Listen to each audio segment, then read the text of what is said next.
You ask Tiger to solve. This deals with linear equations with one unknown.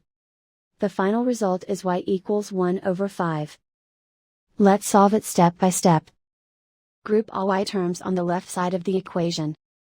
Subtract 29y from both sides.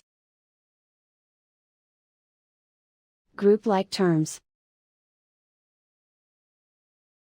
Simplify the arithmetic. Group like terms. Simplify the arithmetic.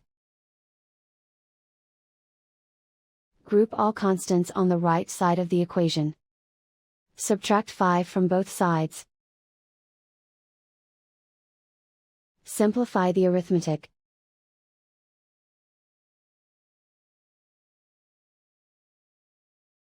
Isolate the y.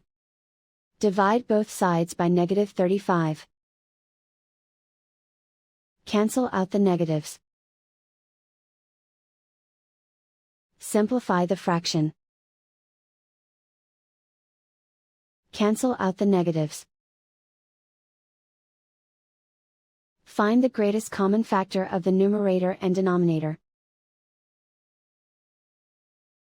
Factor out and cancel the greatest common factor. And so the final result is y equals 1/5.